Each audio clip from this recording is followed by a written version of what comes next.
I was a magazine editor convinced I had my life under control right up until a blown radiator hose unraveled everything on Route 50 outside Arlington. My rental car picked the absolute worst moment to give out. Steam curled from beneath the hood like a desperate flare, and my designer heels were laughably useless for a roadside crisis. I'd been on my way to review equestrian centers for a spring lifestyle feature when fate decided to rewrite my plans. The pickup truck that pulled over looked like it belonged in a farming magazine, not rescuing a city editor in a pencil skirt. But when the driver stepped out, my breath caught.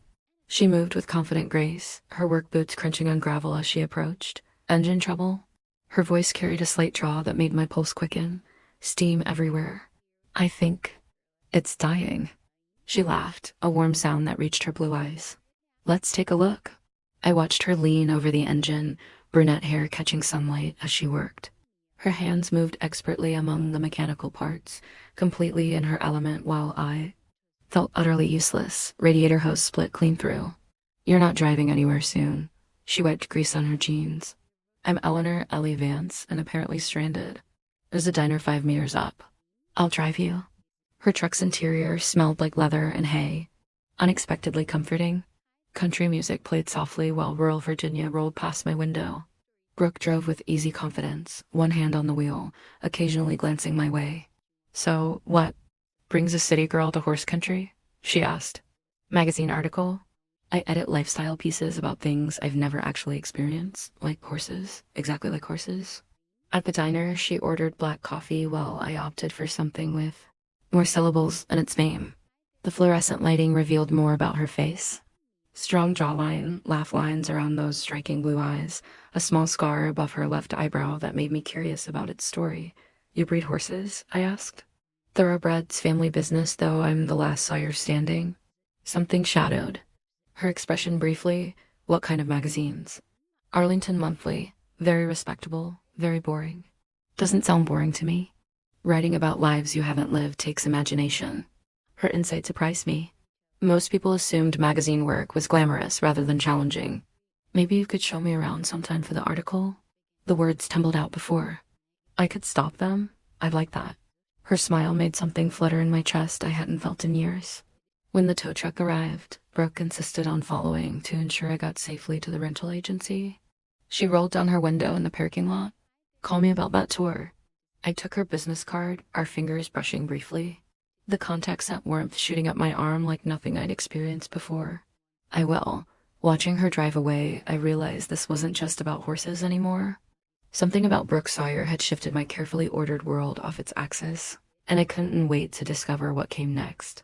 3 days after our roadside encounter, I found myself driving down a dusty lane toward more thoroughbred farm. Professional. Curiosity had given me the perfect excuse to see Brooke again, though my racing pulse suggested this visit was about more than magazine research. The facility sprawled across rolling hills like something from a painting. White fences stretched endlessly, enclosing pastures where magnificent horses grazed in the afternoon sun. I parked near the main barn, inhaling the scent of hay and leather that seemed fundamental to this place. You came. Brooke emerged from the shadows of the barn, wearing faded jeans and a work shirt that highlighted her athletic build. Dirt smudged her cheek, but she'd never looked more beautiful. I keep my promises, she led me through the barn, explaining bloodlines and breeding techniques while I pretended to focus on my notepad. Truth was, I couldn't stop watching her hands gesture as she spoke, or the way her eyes lit up discussing her horses. This is Thunder's legacy, she said, stopping at a stall containing a black stallion. 4 generations of champions in his bloodline. The horse approached us, and I stepped back instinctively. Brooke noticed immediately. He won't hurt you here. She guided my hand to the horse's neck, her palm covering mine. The animal's warmth surprised me, but Brooke's touch electrified me. She didn't move her hand away, and neither did I feel that strength. She whispered. I felt strength, all right, but it had nothing to do with the horse. As evening approached, Brooke suggested we continue talking over dinner. Her kitchen was rustic but warm, windows overlooking the pastures where horses moved like shadows in the fading light. Wine? She asked, producing a bottle from a cabinet. I don't usually drink during interviews. Is that what this still is? The question hung between us. I sat down my pen and notepad deliberately. No, I don't think it ever was. We sat on her. Portrait's darkness settled, wine loosening our tongues. She told me about fighting to keep the farm after her father died, about the loneliness of running a business in a field dominated by men who didn't take her seriously. What about you? She asked, any family breathing down your neck about settling down? My parents died in a car accident 5 years ago. No siblings. Just me and my career. That must be lonely too. Something in her voice made me look closer. Moonlight threw soft shadows across her face, highlighting the curve of her lips. It is, I admitted. The space between us seemed to shrink. I could smell her perfume mixed with the lingering scent of horses and hay.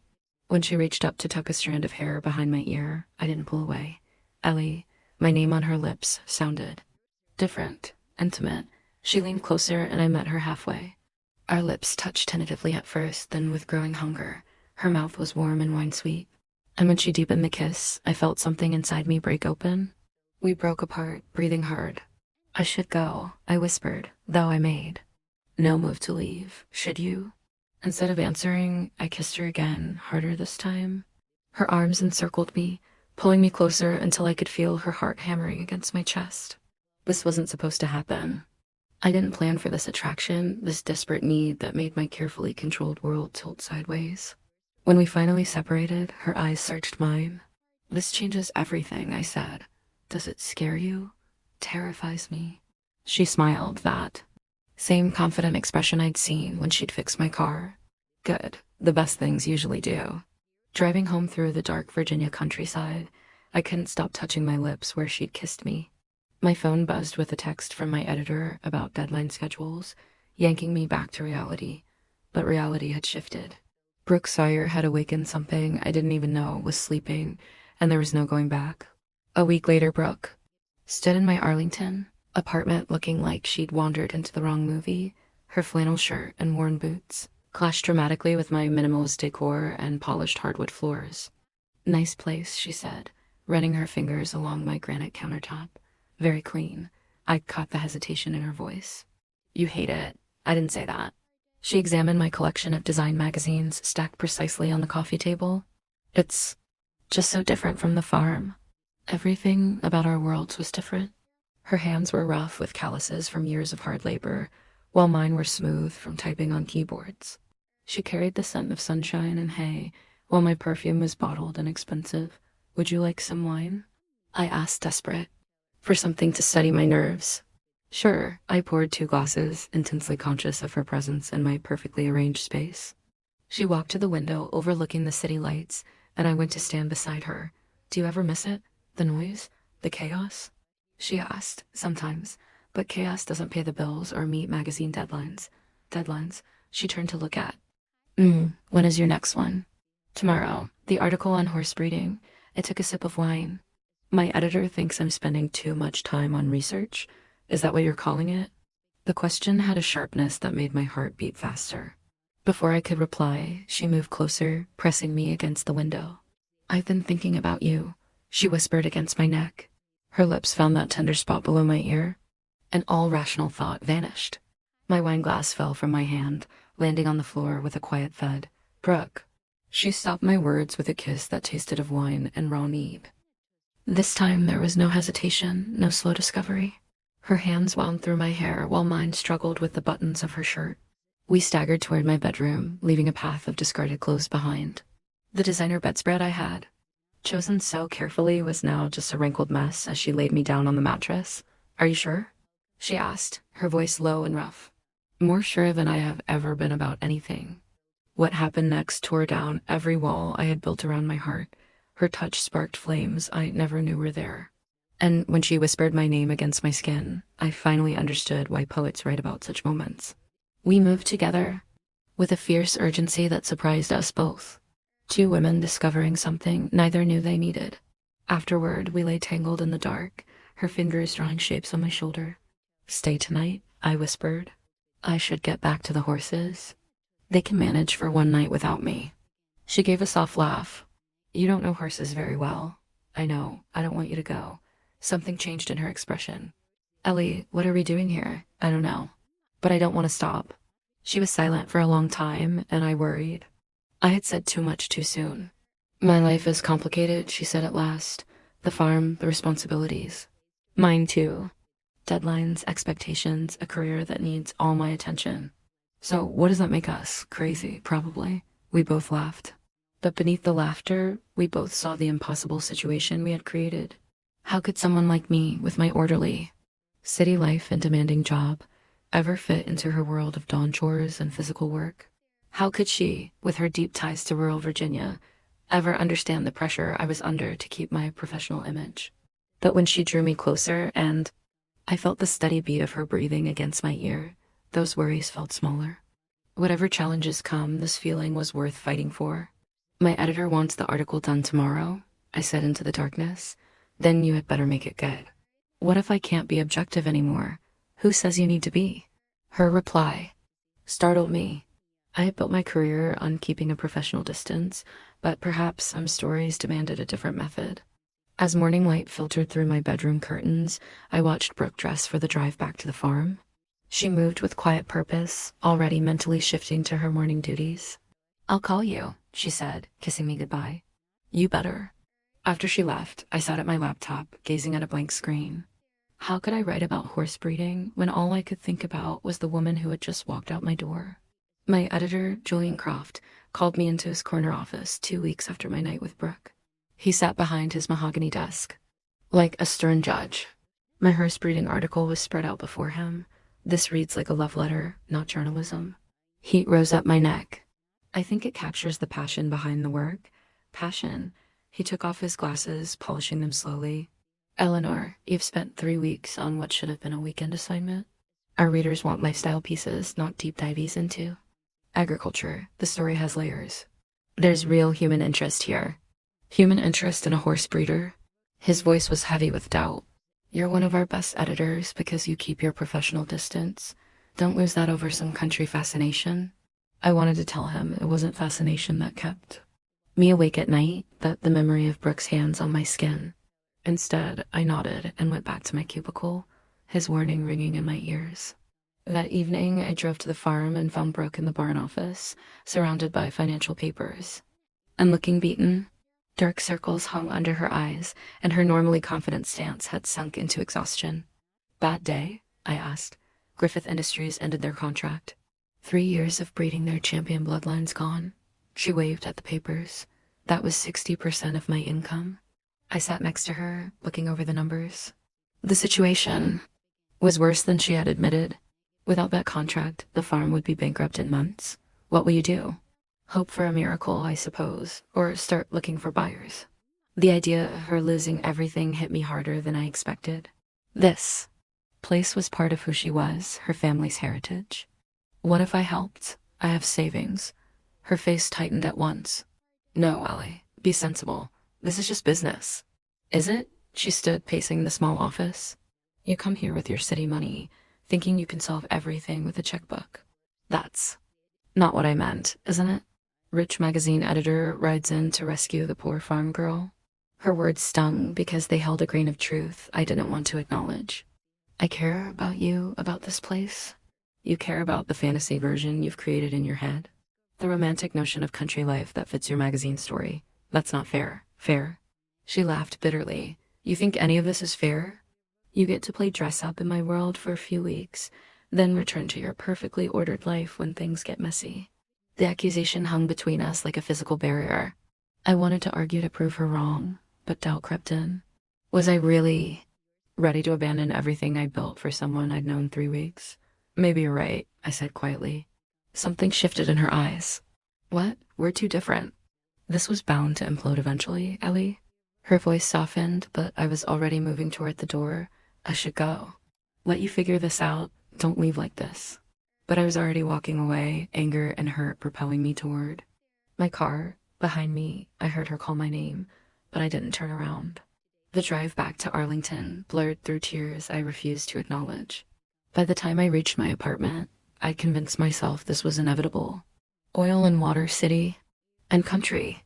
We'd been fooling ourselves, thinking it could work. But lying alone in the bed where we'd made love, surrounded by the lingering scent of her perfume on my pillows, I couldn't shake the image of her defeated expression or the way her voice had cracked when she'd called after me.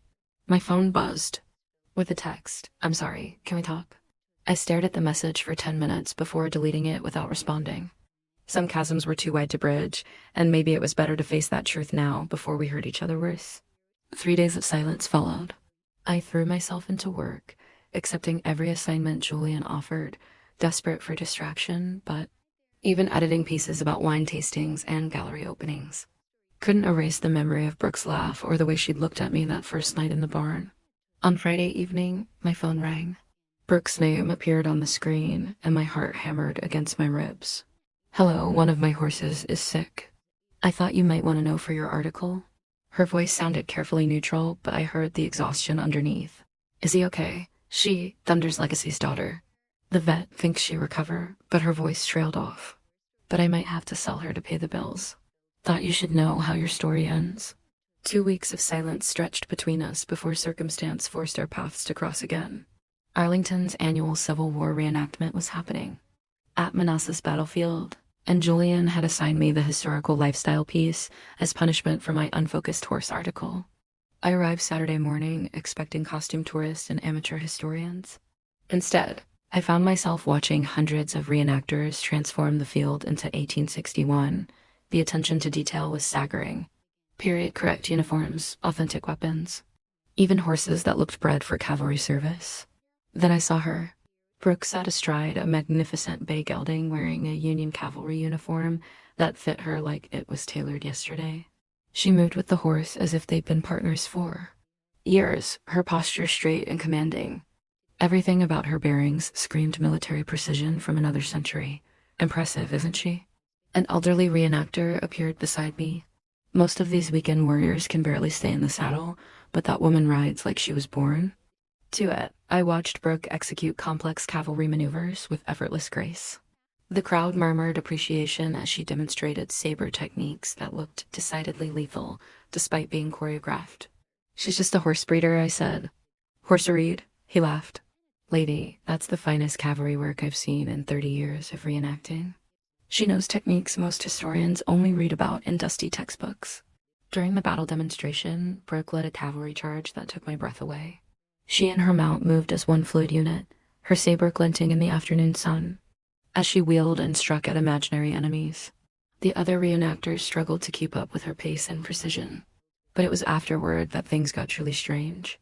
A group of serious-looking historians surrounded Brooke, peppering her with questions about 19th century horsemanship and cavalry tactics. I edged closer, my journalist instincts kicking in. "The key to the turning movement is weight distribution," she was explaining. "You shift your weight forward and use leg pressure, not reins, to signal direction changes during saber work." "Where did you learn that?" asked a woman with a university badge. That technique was used by Sheridan's cavalry, but it's not documented in any surviving manuals. "Family knowledge," Brooke replied smoothly. "Passed down through generations. Remarkable. Would you be willing to demonstrate the Brandy Station pivot? We've been debating the mechanics for years." Without hesitation, Brooke mounted her horse and executed a series of movements that made the historians gasp. The maneuver was complex, requiring split-second timing and perfect communication between horse and rider. "Extraordinary," the professor breathed. "That's exactly how it would have been performed in 1863. I stood frozen watching. This woman, I thought I knew, display skills that seemed impossible. How did a modern horse breeder perfect techniques from 150 years ago? And why did she look so natural in that cavalry uniform? After the crowd dispersed, I approached her as she unsaddled her horse. "Impressive show," I said. She turned, surprise flickering across her face. "Ellie, I didn't expect to see you here. Working historical lifestyle piece?" I gestured toward the battlefield, though I'm starting to think there's more history here than I realized. Something guarded entered her expression. "What do you mean, those maneuvers?" The professor seemed amazed by your knowledge. "I've studied cavalry tactics." "Goes with the horse breeding territory, does it? Or is there something else you're not telling me?" She finished with the tack, avoiding my eyes. "Like what?" "I don't know. But watching you out there, it was like you'd done it before." "Really done it? That's ridiculous." But her voice lacked conviction, and I caught something in her tone that made my investigative instincts flare. There was a story here or something? Deeper than weekend hobby or academic interest? That evening, I found myself driving toward her farm without consciously deciding to go there. We hadn't spoken since our fight, but questions burned in my mind that only she could answer. I found her in the barn, grooming the same horse she'd ridden at the reenactment. She looked up when I entered, resignation crossing her face. Come to interrogate me about my mysterious cavalry skills? Come to apologize and, yes, maybe ask a few questions. She sat down the brush, studying my face. Apology first. I was wrong to offer money like that and wrong to walk away without fighting. For us. Go on, I miss you. Miss this, I gestured between us. Whatever complications we have, running away isn't solving them. She moved closer, and I caught that familiar scent of hay and leather that had become intoxicating. I miss you too, she admitted. But Ellie, there are things about me you don't know. Things that might scare you away, like being able to ride like a 19th century cavalry officer. Her laugh held no humor. Something like that. Try me. She was quiet for so long I thought she wouldn't answer. Finally, she met my eyes. My family has always had unusual talents. Things most people would call impossible. What kind of talents? The kind that let me know things I shouldn't know. See things that happened long before I was born. Brooke led me to her farmhouse after that admission, her hands shaking slightly as she unlocked the front door. The living room felt charged with tension as she disappeared upstairs, returning with an old wooden trunk. My grandmother left me this when she died. I never showed it to anyone before. Inside lay yellowed photographs, military documents, and leather-bound journals dating back decades. But what made my breath catch were the daguerreotypes from the 1860s. One showed a woman in Union cavalry uniform who could have been Brooke's twin. That's my great-great-grandmother, Sarah Sawyer. She served disguised as a man in the 3rd Virginia Cavalry. I studied the photograph, my journalist mind racing. The resemblance was uncanny, but that didn't explain Brooke's impossible skills. Family resemblance doesn't account for what I saw today. No, it doesn't. Brooke sat beside me, her voice barely above a whisper. My family has always had connections to the past. Visions, knowledge that comes from nowhere. My grandmother called it a gift. I call it a burden. Visions of what? Battles I never fought. Horses I never trained. Sometimes I dream about cavalry charges so real, I wake up with the scent of gunpowder in my nostrils. She pulled out a journal, opening to pages of detailed sketches depicting Civil War cavalry formations and horse training techniques. I drew these when I was 12, before I'd ever read a history book or seen a reenactment. The drawings were sophisticated, showing tactical knowledge no child should possess. My rational mind scrambled for explanations while my heart recognized the courage it took for her to share this. You think I'm crazy? I think you're extraordinary and terrifying, and I have no idea what to do with that. She cupped my face in her hands. I've been afraid to let anyone close because of this, because eventually they always think I'm either insane or lying. I'm a journalist. I deal in facts and evidence. This challenges everything I believe about the world, and I love you anyway. The words surprised us both. We'd never said them aloud before, but they hung in the air between us like a bridge across impossible circumstances. Brooke, I love you, I repeated. Whatever this is, whatever it means, I love you. She kissed me then, deeply and desperately, as if I might disappear if she let go. When we broke apart, tears glistened in her eyes. I love you too, more than I thought possible. We made love that night with a tenderness born of complete honesty. Every touch carried new meaning now that no secrets remained between us. Her hands explored my body like she was memorizing each curve while I traced patterns on her skin that felt like writing love letters in an ancient language. Afterward, she held me against her chest while moonlight streamed through her bedroom windows. I could feel her heart still racing, matching the rhythm of my own. What happens now? I asked. I don't know. I've never gotten this far before. With the visions, with trusting someone enough to share them. I thought about my carefully structured life. My career built on logical thinking and verifiable facts. Everything about Brooke challenged that foundation. Yet I couldn't imagine walking away from her again. Tell me about the dreams, the visions. So she did. For hours, she described experiences that defied explanation. Seeing Civil War battles through the eyes of soldiers long dead. Knowing the names and temperaments of horses she'd never met. Understanding combat techniques. No modern person should possess. Sometimes I can sense things about horses just by touching them. Their bloodlines, their potential, even their past injuries. That's how I've been so successful at breeding. It's not skill, it's whatever this gift is. Does it hurt these visions? Sometimes when they're violent or traumatic, but mostly it's like having access to a library of experiences that aren't mine. Dawn was breaking when we finally fell asleep, exhausted by revelation and the emotional weight of complete vulnerability. I woke first, watching sunlight paint gold across her sleeping face. In sleep, she looked peaceful, free from the burden of carrying impossible knowledge. My phone buzzed with a text from Julian about deadlines, yanking me back to reality. How could I return to my magazine job and pretend this conversation never happened? How could I write about wine tastings and gallery openings when the woman I loved experienced visions from another century? But looking at Brooke, I realized those questions missed the point entirely. Love wasn't about finding someone who fit neatly into your existing life. It was about being willing to expand that life to include something unprecedented and profound. Morning, she murmured, her eyes still closed. Morning, sleep well. Better than I have in years. She stretched against me, and I felt desire stir again. Despite our exhaustion. No visions last night, just dreams of you. We kissed slowly, savoring this new intimacy. Whatever challenges lay ahead, we'd face them together now, armed with complete honesty and something stronger than either past or future could threaten. Monday morning brought reality crashing down like a sledgehammer. Julian called me into his office before I'd even settled at my desk, his expression thunderous. The equestrian piece is dead. Kill it. What? Why? Corporate decision. Arlington Monthly's pivoting toward urban luxury content. No more rural interest stories. He leaned back in his leather chair. Frankly, Eleanor, your recent work has been unfocused, distracted. Whatever's going on in your personal life needs to stay out of the office. Heat flooded my cheeks. My work quality hasn't suffered, hasn't it? 3 weeks on a horse breeding story that reads like a romance novel. Missing deadlines. Coming in late, he tapped his pen against his desk. Get your head back in the game, or we'll find someone who can. I wanted to argue to defend the passion that had driven my recent writing, but his expression brooked no discussion. Walking back to my cubicle felt like a death march. That afternoon, I drove to the farm to find Brooke deep in conversation with two men in expensive suits. The tension was immediately apparent, even from a distance.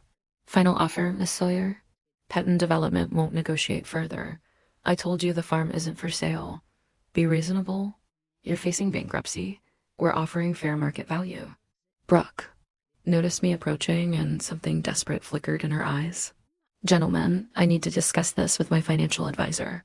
The developers looked skeptical but handed her business cards before leaving. Once their car disappeared down the drive, Brooke's confident facade crumbled. Financial advisor? I asked. I panicked.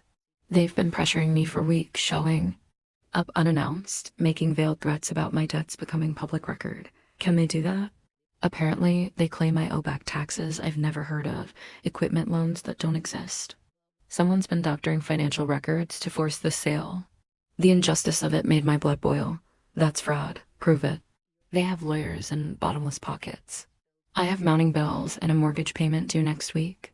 We sat on her porch steps, watching her horses graze in the evening light. The peaceful scene felt fragile, threatened by forces beyond our control. What if we fought back? I asked. With what? Good intentions and righteous anger. With the truth. I'm a journalist. Brooke, I know how to investigate, how to expose corruption. You also just told me your magazine killed the horse story. Why would they publish and expose about rural land development? She was right, but that didn't stop the wheels turning in my mind. There had to be a way to help her, to save this place. That meant everything to her. Stay with me tonight, she said quietly. If they succeed, I might not have many nights left here. We made love with desperate intensity, as if physical connection could anchor us against the storms threatening to tear us apart. Every touch felt precious, potentially fleeting. When she whispered my name against my neck, it sounded like a prayer and a plea combined. Later, lying tangled in her sheets, I traced circles on her bare shoulder while she dozed. My phone buzzed. With work emails I ignored. For the first time in my career, deadlines felt insignificant compared to the woman sleeping in my arms. Ellie. Her voice was drowsy, vulnerable. I'm here. Whatever happens with the farm, with everything, I want you to know this has been the happiest month of my life. Tears stung my eyes. Don't talk like it's ending. Isn't it your job? My debts, the fact that we live in completely different worlds. We'll figure it out. She sat up, moonlight silvering her skin. How? You heard your editor today. I heard the resignation in your voice when you told me about it. So I'll find another job. Doing what? There aren't exactly magazines covering rural Virginia looking for editors. The practical obstacles felt insurmountable, but I refused to accept defeat. Then I'll freelance, start my own publication something. With what money and where would you live? My farmhouse isn't exactly set up for a magazine editor's lifestyle. I don't care about lifestyle, don't you? Your apartment, your career, the life you've built. You'd give all that up for someone you've known a month? The question hung between us like a challenge. Would I? Could I abandon everything I'd worked for? Everything I'd planned for love that felt too intense to be sustainable? Ask me again. Tomorrow, I said finally. Will your answer be different? I don't know. But tonight, lying here with you, the answer is yes. Yes to everything. She kissed me softly, a kiss that tasted like promises we might not be able to keep. I love you, she whispered. I love you too. Whatever that means for tomorrow. Outside, wind rattled the windows like time itself trying to break in, reminding us that some decisions couldn't wait for convenient timing or perfect circumstances. The next morning, I called in sick and drove straight to the courthouse. If patent development was manipulating financial records, there would be a paper trail. 4 hours of digging through. Public documents revealed what I suspected. Phantom tax liens and fake loan agreements designed to force Brooke into bankruptcy. My phone rang as I photographed the fraudulent paperwork. Ellie, where the hell are you? Julian's voice crackled with irritation following the story. The horse thing again? I told you that's dead. This is bigger. Corporate fraud, illegal land. Acquisition, real journalism. Not on company time, it isn't. Get back here now or clean out your desk. I stared at the evidence spread before me, then at my phone displaying Julian's number. The trace crystallized with startling clarity. Consider my desk cleaned. I hung up and called the Washington Post's investigative desk. 20 minutes later, I was sitting across from senior editor Arthur Finch, presenting my findings. This is solid work, he admitted, reviewing my documentation. But why bring it to us instead of your own magazine? Because they fired me an hour ago for pursuing it? Ah, he smiled. Well, that's their loss. We'll run this as a weekend feature if you can get us more sources. That evening, I arrived at the farm to find Brooke in the barn, brushing thunders. Legacy with mechanical precision. Her movements were sharp, angry. That day, I asked. 3 more people called about buying horses. Words getting out about my financial situation. She didn't look at me, vultures circling. I have good news. Unless it's a miracle, I don't want to hear it. I pulled out printed copies of the documents. Patent development has been falsifying records, tax liens that don't exist, loan agreements. With forged signatures, it's all here. She stopped brushing, finally meeting my eyes. How did you get this? Investigative journalism. And the Washington Post is running the story this weekend. Hope flickered across her face before caution replaced it. Will that stop them? It'll expose them, force investigations, give you legal ammunition to fight back. And cost you your job, apparently. She'd noticed my earlier resignation. Worth it. She sat down the brush and walked toward me slowly. You quit your magazine for this? I quit my magazine for you. The story was just the catalyst. Ellie, her voice broke slightly. You can't throw away your career for me. Watch me. This time when she kissed me, it was different. Not desperate or tender, but fierce with gratitude and something deeper. When we broke apart, I could see tears threatening. I can't believe you did that. Believe it. I'm all in now. Completely committed to this crazy life we're building. We drove to Arlington that night to celebrate at a quiet restaurant overlooking the Potomac. Over wine and candlelight, we talked about futures that suddenly seemed possible again. What will you do about work? She asked. Freelance investigative pieces. Maybe start that rural issues publication I mentioned.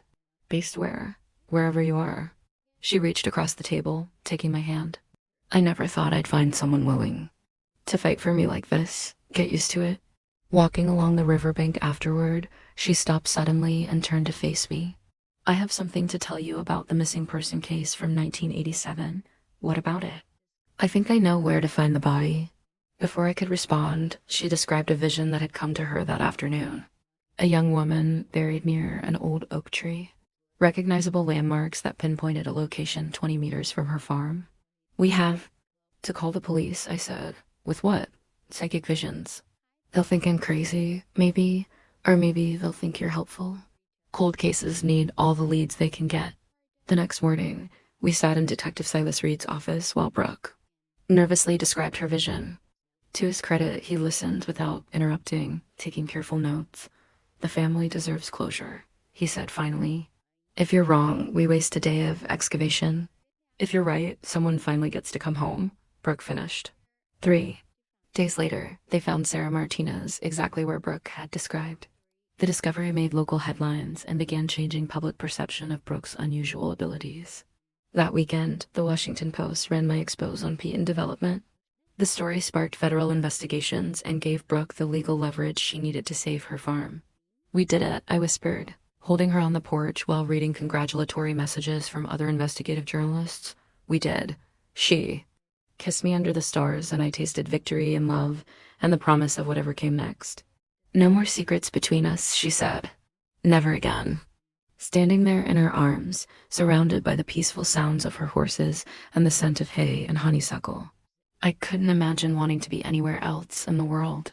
6 months later, I stood in the kitchen of what was now officially our farmhouse, watching Brooke work with a new colt through the window.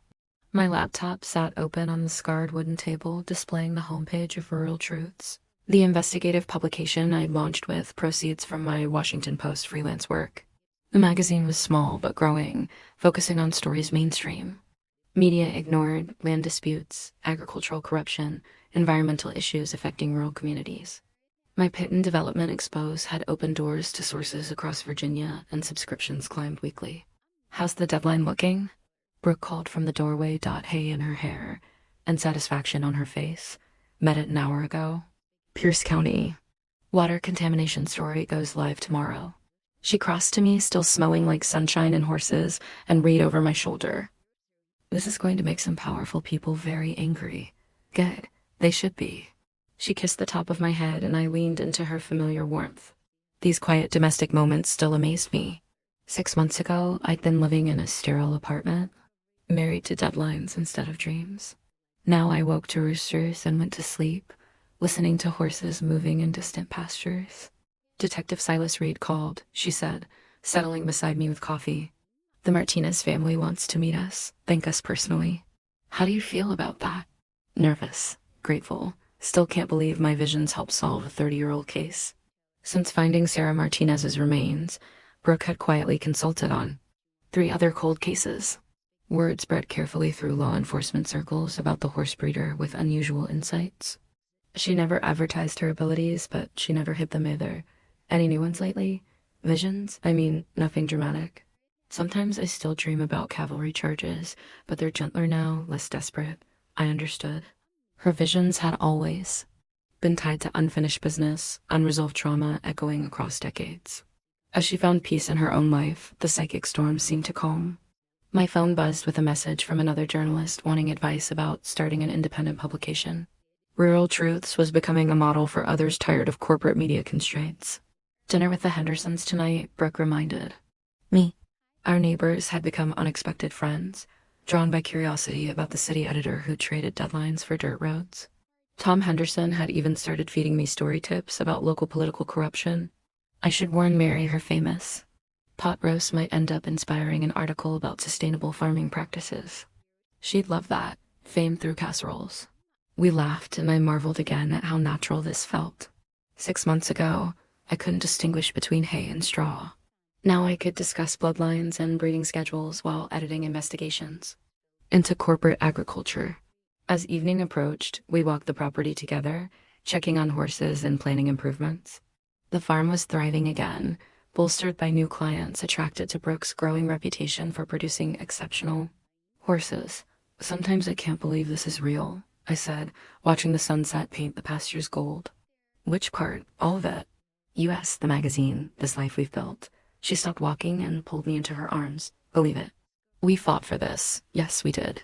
She kissed me slowly, thoroughly, the way she had that first night in the barn when everything changed. Her lips still tasted like possibility and promise. "I have something for you," she said when we broke apart. From her pocket, she produced a small velvet box that made my heart skip.